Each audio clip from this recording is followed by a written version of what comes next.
बिस्मिल्लाहिर्रहमानिर्रहीम। मोहतरम नाजरीन, इंसान बहुत ही अजीब चीज़ है। वो बहुत सारे काम महज अपने नफ्स को तो सुकून पहुंचाने के लिए करता है जिससे कोई फ़ायदा नहीं होता। उल्टा वक्त और पैसे बर्बाद होते हैं। याद रखने की बात है कि एक कसरत से मौत को याद करने वाले की ख्वाहिशात कम होती हैं। ये नबी करीम सल्लल्लाहु अलैहि वसल्लम ने फरमाया, मौत को कसरत से याद किया करो। बारगाह रिसालत में अर्ज़ किया गया कि कौन सा मोमिन ज़्यादा अक्लमंद है। इरशाद फरमाया, मौत को कसरत से याद करने वाला एक शख्स की जितनी ज़िंदगी मुकर्रर है, इसमें ना ज़्यादती हो सकती है ना ही कमी।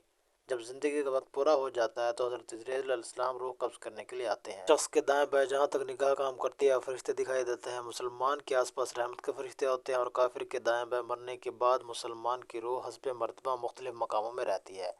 बाज़ की चाहे ज़मज़म शरीफ में, बाज़ के सातवें आसमान पर, बाज़ की ज़मीन के दरमियान, बाज़ के पहले दूसरे सातवें आसमान तक और बाज़ के आसमानों से भी बुलंद। बाज़ की रूहें ज़ेर अर्श कंदीलों में और बाज़ की आला इल्लियीन में। मगर कहीं भी हों, इनका जिस्म से ताल्लुक़ रहता ही है। जब कोई कब्र पे आए, इसे देखते पहचानते, इसकी बात सुनते हैं। जब रूह बदन के इलाकों से जुदा होती है, आलम बिल आला से मिल जाती है और सब कुछ ऐसा देखती सुनती रहती है जैसे यहाँ हाजिर है।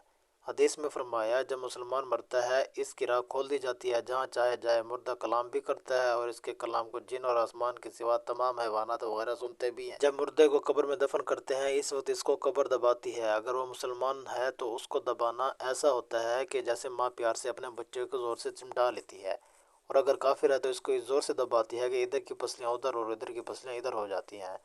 जब दफन करने वाले दफन करके वहाँ से चले जाते हैं, वो इनके जूतों की आवाज़ सुनती है।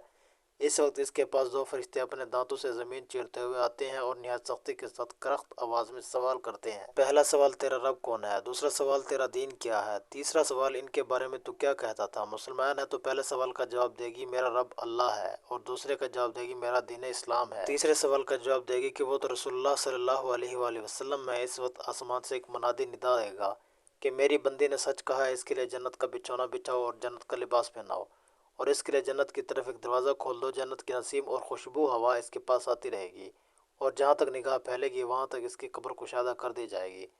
इससे कहा जाएगा कि तू सो जा। पहले इसके बाएं हाथ जहन्नम की खिड़की खोलेंगे जिससे जलन और गर्म हवा और सख्त बदबू आएगी। फिर वो खिड़की बंद कर दी जाएगी। इसके बाद दाहिनी तरफ से जन्नत की खिड़की खोली जाएगी और इससे कहा जाएगा कि अगर तू इन सवालों के सही जवाब ना देती तो तेरे लिए वो थी और अब ये है, ताकि वो अपने रब की नेमत की कदर जाने कि कैसी बला अजीम से सच बचकर कैसी नेमत अजमत अता फरमाई। अगर मुर्दा मुनकिर है तो सब सवालों के जवाब में ये कहेगी, अफसोस मुझे तो कुछ मालूम नहीं, मैं लोगों को कहते सुनता रहा, खुद भी कहता था। इस वक्त आसमान से पुकारेगा कि ये झूठा है। इसके लिए आग का बिछौना बिछाओ और आग का लिबास पहनाओ और जन्नत की तरफ एक दरवाज़ा खोल दो। इसकी गर्मी और लिपट इस तक पहुंचेगी और इस पर अजाब देने के लिए दो फरिश्ते मुकर्रर होंगे जो अंधे और बहरे होंगे। इनके पास लोहे का हथौड़ा होगा। पहाड़ पर अगर वो मारा जाए तो रेजा रेजा हो जाए। इस हथौड़े से इसको मारते रहेंगे। सांप और बिच्छू इसको अजाब पहुंचाते रहेंगे। अमाल अपने मुनासिब शक्ल पर मुतशक्किल होकर कुत्ता भेड़े वगैरह की शक्ल में तब्दील होकर इसको अजियत पहुंचाते रहेंगे, और नेक लोगों के अमाल हुस्ना मकबूल महबूब सूरत में मुतशक्किल होकर इसे राहत पहुंचाएंगे। नबी पाक सल्लल्लाहु अलैहि वसल्लम ने फरमाया, मौत को कसरत से याद किया करो क्योंकि वो गुनाहों को ज़ायल करती है और दुनिया से बेरुखबती पैदा करती है। सैयदना हसन बसरी रहमतुल्लाह अलैह फरमाते हैं, जिसने मौत की याद दिल में बसा ली तो दुनिया की सारी मुसीबतें इस पर आसान हो जाएंगी। एक खातून आयशा सिद्दीक़ा रज़ियल्लाहु तआला अन्हा की बारगाह में दिल की सख्ती की शिकायत की तो आपने फरमाया, मौत को कसरत से याद किया करो, तुम्हारा दिल नरम हो जाएगा। नबी करीम सल्लल्लाहु अलैहि वसल्लम ने फरमाया, मौत के बाद रूह कैसे पुकारती है? मैयत को सबसे ज़्यादा दर्द कब होता है? मरने के बाद का मंजर कैसा होता है? तफसील आपको बताते हैं कि हज़रत ज़ैद से रिवायत है कि नबी करीम ने फरमाया, मैयत पर सबसे ज़्यादा सख्त हालत इस वक्त होती है जब गुस्ल देने वाला इसको नहलाने के बाद आता है, इसकी उंगली से अंगूठी निकालता है, जिस्म से लिबास उतारता है, सर से इमामा जुदा करता है। इसकी रूह बेचैन होकर फरियाद करती है जो इसके सिवा सब सुनते हैं, और कहती है, नहलाने वाले, तुझको खुदा की कसम मेरे कपड़े बहुत नरमी से उतारो, क्योंकि मलकुल मौत के पंजे की तकलीफ से मुझे पूरे तौर पर अभी आराम नहीं मिला। फिर जब इसको तख्ते पर लिटा कर इस पर पानी डाला जाता है तो रूह कहती है, ए ना लेने वाले, खुदा के वास्ते मेरे जिस्म को कुव्वत से हाथ न लगाओ, क्योंकि वो जान करने की जल्दी ना करना, क्योंकि मैं अपने बाल बच्चियों और अजीज़ व अकारब से रुखसत हो लूँ।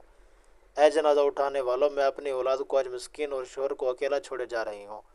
खुदा के लिए मेरे मरने के बाद इनको तकलीफ़ ना देना। मैं अपना घर और माल असबाब दूसरे के यहाँ छोड़े जा रही हूँ, अब कभी वापस नहीं आऊँगी। फिर जब जनाजा उठा कर ले चलते हैं तो मैयत कहती है, ए मेरे भाइयों, मैंने आज तक जो हमारा माल जमा था वो सिर्फ वर्षों के लिए था। آج ان میں سے کچھ بھی میرے لیے نہیں ہے، میرا گناہوں کو ذرا سا بوجھ بھی نہیں اٹھا سکتے وہ۔ ہر چیز کا مجھ سے حساب لیا جائے گا اور میرے وارث کھائیں گے اور اڑائیں گے۔ پھر جب نماز جنازہ کے بعد دفن کرنے سے پہلے لوگ اپنے گھر گھر جانے لگیں گے تو میت کہتی ہے، اے میرے بھائیو، خدا کے واسطے ابھی سے ایسے ظلم نہ کرو کہ مرنے والا تم سے مانوس تھا اور تم دفن کرنے سے پہلے لوٹے جاتے ہو۔ پھر جب اسے قبر میں اتارتے ہیں تو میت کہتی ہے، اے میرے وارث، میں نے سب مال تمہارے لیے چھوڑا، خدا کے لیے تم مجھے دعا خیر اور سورہ فاتحہ پڑھنا نہ بھلا دینا۔ بزرگوں کا قول ہے کہ آخرت کی منزلوں میں سے قبر پہلی منزل ہے۔ اگر اس منزل سے نجات پائی تو اس کے بعد کی منزلیں بہت آسان ہیں، اور اگر یہاں عذاب میں مبتلا ہوا تو آگے چل کر اس سے زیادہ سختی ہوگی۔ حدیث میں ہے کہ مردہ قبر میں ایسا ہے جیسے کوئی شخص پانی میں ڈوب رہا ہو اور مدد کے لیے فریاد کر رہا ہو۔ مردہ ہر وقت اپنے ماں باپ، بہن بھائی، اولاد اور دوست اور اپنے پسماندگان سے خیر اور فاتحہ کا منتظر رہتا ہے۔ جب اس کو اس کے پسماندگان کی طرف سے کوئی تحفہ ثواب پہنچتا ہے تو وہ اس کے لیے تمام دنیا سے زیادہ محبوب مرغوب ہوتا ہے۔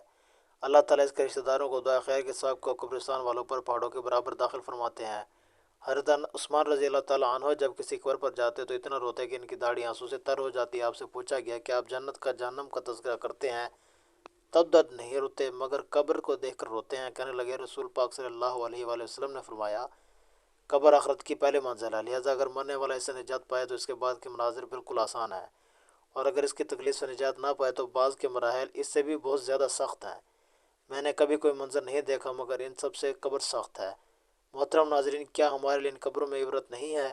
دیکھیے، مالدار، فقیر، طاقتور اور کمزور دنیا میں لوٹنے کی خواہش رکھتے ہیں، مال جمع کرنے اور محل بنانے کے لیے نہیں، بلکہ اس کے لیے کہ کاش ہمیں ایک نماز پڑھنے کی مہلت دے دی جائے، کاش ہمیں ایک دفعہ سبحان اللہ کہنے کی فرصت دے دی جائے، لیکن اب ناممکن ہے۔ اعمال نامے لپیٹ دیے گئے ہیں، روح جسم سے نکل گئی ہے، زندگی کا مال ختم ہے۔ اب ہر میت اپنے عمل کی مرہوم ہو کر قبر میں پڑی ہے۔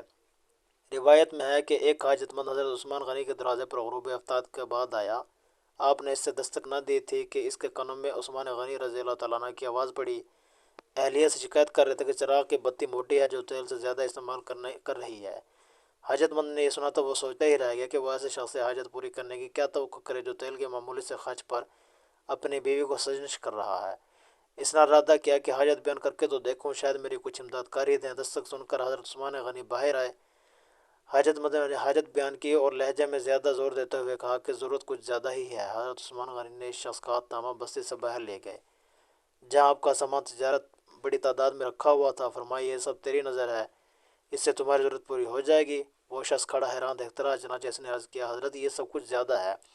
امیر المومنین نے فرمایا کہ مجھے خوشی ہے کہ یہ تمہاری ضرورت سے کم نہیں ہے۔ اس شخص نے کہا، اے حضرت، ایک بات بتائیے، چراغ کی بتی قدرے موٹی ہو جانے پر اپنی زوجہ محترمہ کو سرزنش کر رہے تھے، حالانکہ چراغ اس قدر روشنی رکھنے میں شاید 1 درہم کا تیل استعمال نہ کرتا ہوگا، وہ تو آپ کو گوارا نہ ہوا، اور یہاں ہزاروں سامان مجھے بلا تحمل دے رہے ہیں۔ تب آپ نے فرمایا، بھائی، چراغ میں تیل کا زیادہ استعمال اسراف ہے، اور اسراف اللہ کو پسند نہیں ہے۔ مجھے اللہ کے حضور اپنے اعمال کی فکر رہتی ہے، اس لیے میں نے سرزنش کی۔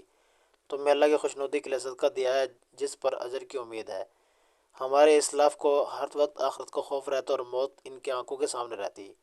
اللہ تعالیٰ سے ایک دعا ہے کہ ہم سب مسلمانوں کو فکر آخرت اور موت کو زیادہ سے زیادہ یاد کرنے کی توفیق عطا فرمائے۔ آمین ثم آمین۔